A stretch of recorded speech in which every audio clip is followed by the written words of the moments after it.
everyone, Lord Josh here. If you haven't yet checked out my Taoist meditation video, please do. It will help you greatly with the practice of weather magic. Today, I have another exercise for you to try out, something a little easier and a little less elaborate, at least in my opinion. This one will help you to activate your third eye, or as it's known in Taoism, the upper dantian, which will allow you to possess the ability of weather clairvoyance, being able to predict the weather with superhuman accuracy. Before I explain this exercise, I must first explain the concept of sixth sense involving the weather, which is very misunderstood. The technical term for extrasensory abilities involving the elements within Taoism is weather sense perception. If you imagine that all different types of weather, rain, snow, and wind, are like different wireless internet points or radio frequencies, each weather type has its own frequency band, its own wavelength of information. All of these waves of energy sometimes crisscross or overlap or intertwine. If you know the password to get into the Wi-Fi, or if you know the correct radio frequency to tune into, you can tap into it and interact with it. The weather is the same in the sense that its energetic presence is invisible to most people. But to those few who have weather sense perception, they can instantly tune in naturally. After years of training weather magic chi and cultivating the three dantians, a Taoist will eventually develop this divine skill of feeling and sensing every subtle change within the atmosphere. Abilities range from knowing the element within a certain wind direction, instantly knowing the temperature and water density of a cloud, feeling and tasting the colors within the air. You'll also be able to sense all of the water moving around in a cloud. Even if you cannot see it, you may smell it from afar, or you may even hear it. You will be able to read the quality of the water to tell if it is yin or yang. Weather sense perception uses all five of the human senses to pick up on the magical properties within a particular weather type. So for example, with a northern wind, the Taoist would instantly feel its correspondences without having to actively think about them. So you're not thinking, it's all instinctual. It's not a thinking process, but a feeling process, and it's greatly related to one's own intuition. A good weather magician will feel the slightest change. So if a wind direction crosses paths with another wind direction only for a split second, the practitioner will immediately feel this change in his or her own body. If the temperature drops or rises ever so slightly, again, this change is registered on a much deeper level. You'll know by gut instinct if a wind is yin, destructive, or yang, beneficial. Now, some people are gifted with this ability from birth, due to maybe being related to a very powerful weather witch or weather mage. This is extremely rare, however, and those few who are naturally gifted usually do not know how or why they have weather clairvoyance. If they have visions of clouds and rain, this may be an unwanted experience for them. It's like psychics who don't want to be psychic. Their own gift scares them or upsets them because they can't always control it. I think with the majority of you watching this video, myself included, we must study and practice for our extrasensory abilities to awaken. It is not a quick fix, and you won't be able to activate this skill overnight. Being able to sense the ever-changing energies of the weather will come in handy if you ever need to quell or disperse a storm. For this working, you should be indoors. That's right, this is not supposed to be practiced outside. You'll understand why in a moment. You will, however, need some red sandalwood incense, a quiet room to practice in, no distractions, no music or TV playing in the background. Turn off your technology and be sure that you are alone for this exercise. I would also highly recommend that you either wear purple, maybe a purple robe, or have a purple crystal such as an amethyst, or simply use a candle nearby, as the color purple helps stimulate psychic abilities and the upper dantian. Start by setting down a small white cloth, roughly 5 to 9 inches in size. In the center of a small black table, known as a divination table, aim all of your energy and vision into the white cloth. Relax your eyes and relax your facial muscles. Do not squint. This should be an effortless meditation. Try to imagine what it would feel like to have an eye in the center of your forehead. Imagine the sensation of this new eye slowly opening and moving for the first time. Imagine that the cloth is a magnet. You are also a magnet, and it is slowly pulling you into its magnetic field. Keep focused on the white cloth and allow yourself to mentally plunge into it, like you are falling straight into the white head first. As you do this, allow your lower dantian, your stomach area, to fill up with qi. Imagine your soul, all of your thoughts, feelings, and awareness. Imagine all of that settling into your lower dantian. You should feel a slight weight in that area and focus on that weight. Imagine what it would feel like. Now allow your eyes to return back to normal vision. Take a few moments to regain yourself, and that's it. Sounds pretty simple, but the idea is this. Each day you do this a little bit more, and you do the meditation for a bit longer. So at first, you start off with just a minute, and every day you add on another minute. So by day 5, you should be meditating for at least 5 minutes. You should gradually do this for 49 minutes. That's right, 49 days straight. Never miss one day. Every single day adding on 60 seconds to your practice. It needs to be consistent, otherwise it won't work. It might appear as a bit of a grind, but this is the training. It will feel really easy at first, but after a couple of weeks, you may feel a little tested. On the 50th day, try to use remote viewing. That's what this exercise does. It allows the weather magician to use extrasensory abilities to see things without seeing. Remote viewing, otherwise known as extrasensory perception or ESP, is a massive part of weather magic. Consistency is key here. Those who can keep up the meditation every day will have the ability to be able to see miles from their immediate location. Eventually, other countries. That's the end goal. Within a week, you should be able to see the end of your street via remote viewing. Within 2 weeks, you should be able to see your local park. And as time goes on, you will be able to pretty much go anywhere you like. It does take quite a bit of training though.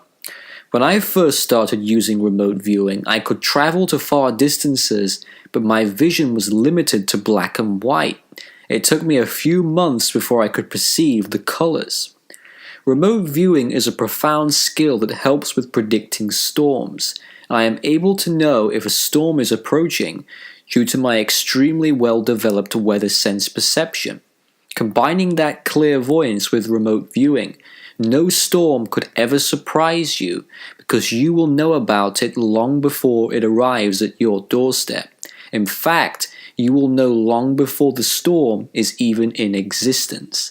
You are not simply analyzing the storm on a physical level, but on all 3 levels of physical, energetic, and spiritual. So on the physical level, 3rd dimensional world of matter, you will see how the storm will interact with the immediate earthly environment, so you will know how much damage it will cause to that area. On an energetic level, 4th dimension, you will be able to understand the storm on an electromagnetic level in terms of light, colors, magnetic fields, and vibrations. The energetic realm within Taoism is considered to be another material plane. It vibrates at a higher level than the physical. It is always being shaped by our thoughts and intentions. This realm is considered to be a mirror, reflecting what lies within the spirit world. And lastly, the spiritual realm, the 5th dimension of the Tao, a place with no substance and form.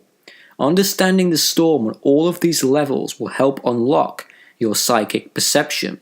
And psychic perception is a general term for the following skills: clairsentience, clairaudience, and clairvoyance. In basic terms, this is clear feeling, clear hearing, and clear seeing.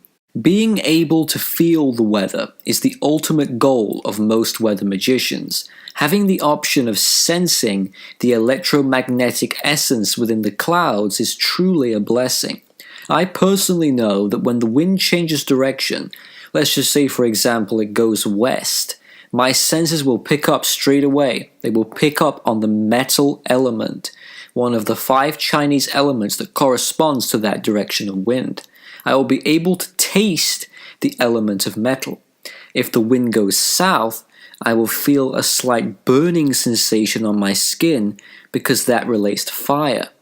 I'll also sometimes feel a change in my organs. So with an eastern wind, I will feel a rush of qi going through my liver, and I'll be able to smell wood, wood being the element that eastern wind corresponds with. You should of course be very careful with allowing wind to invade your body though. It's the same with seasonal correspondences. Let's say if a northern wind arises in summer, for a split second, my body will pick up on the winter aspect of the northern wind. To everybody else it won't feel much different, but to me it feels bitterly cold. Sometimes the feelings may be a little disconcerting. Have you ever been on a beach and it's very windy and the sand feels like tiny blades on your skin? Sometimes I'll feel that sensation when a dust storm is about to form. Again, not terribly awful, but it's not always a pleasant feeling. Those with clairvoyance can also tell if a weather type has chemicals within it.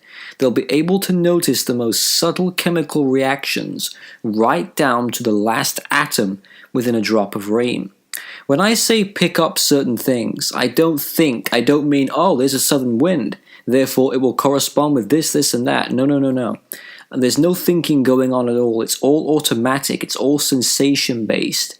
If you have to think about it, you are not using your weather sense perception, you are just using your knowledge. This ability is far beyond that. It's something that you need to tap into, not something you should think too much about. It's something that you become. So, I've had conversations with a few weather practitioners from different cultures, not Taoist weather magicians because they are hard to come by.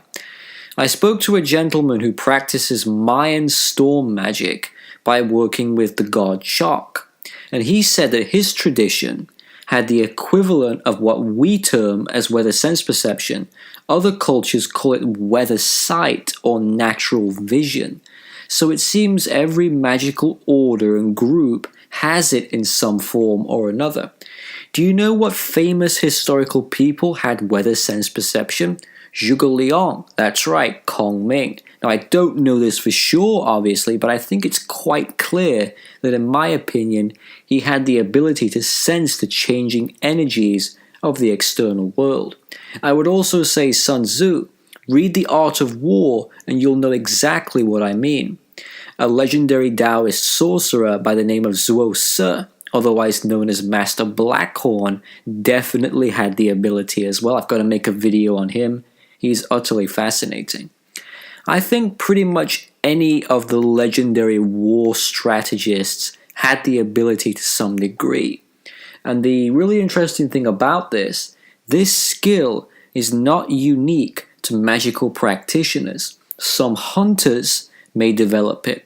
Some hikers, mountaineers, explorers, fishermen, sailors, campers, even artists. If you're a photographer and you're always outside snapping birds, basically anyone who spends a lot of time in nature, people who love the great outdoors, those are the ones who will usually get this ability before anyone else. Also, older people who have lived quite a long time, I would say those over the age of 60, seem to have a slight degree of weather clairvoyance. Now, I'm not entirely sure as to why this is. There's some theories floating around on the Taoist forums that it's simply due to the fact that older people have interacted with the natural world longer than younger people, and therefore they are able to experience things and pick up things others can't because they have existed longer. I'm not completely sure why, but there's certainly some truth to it. Also, take a look at the modern weather experts, the so-called experts. Most of the time it's 50-50. It's a toss-up if they get the conditions right or wrong. Why? Because unlike the ancient experts, today's experts rely solely on the technology, whereas the ancients didn't. The ancients used their weather sense perception, and they got the conditions right majority of the time because they were so connected to the natural world. Today, we have entered an age of dependence on machines. In a lot of ways, we have progressed, no doubt about it. But in other ways, I think we have gone backwards because we've lost that connection. Today's weather experts predict nature by using machines, but they don't feel the weather anymore like they used to, which is why they get it wrong so often. Real weather magicians don't need to watch weather channels to know what nature will do. In fact, I'm going to give you an assignment. For the next 3 weeks, do not watch any weather channels or listen to the radio on weather updates. Try to figure it out for yourself. I want to test you on that. Just like any other spiritual ability, there are different levels of the skill. For the most advanced practitioner, weather sense perception becomes something very special indeed. Now I'm going to let you into a secret with this kind of magic. The following information is usually reserved only for those who have wandered this path for at least 10 years or so. Ordinary people see the weather, and they see rain as rain, wind as wind, snow as snow. They only see it as weather and as elements. The advanced practitioner instead views them as patterns of energy, snow, wind, rain, etc. They are not just different types of weather conditions, they are different flavors of energy which can be molded, transformed, and altered by the practitioner, thus changing the way reality is perceived. So eventually you will get to the stage where you no longer see anything as it appears to be on the surface. Rather, you will view everything as it really is, which is source chi, wavelengths of information, and this may shock you. You'll never be able to practice high magic when you only see the obvious mundane world of visible light. Lifting the veil on weather conditions to see what they really are is essential if you want to achieve great things within this tradition. Once the veil has been lifted, things will never return back to how they once were, which may frighten some people. Unlocking weather sense perception is great, but you can't lock it ever again. So be warned. This really is like Pandora's box.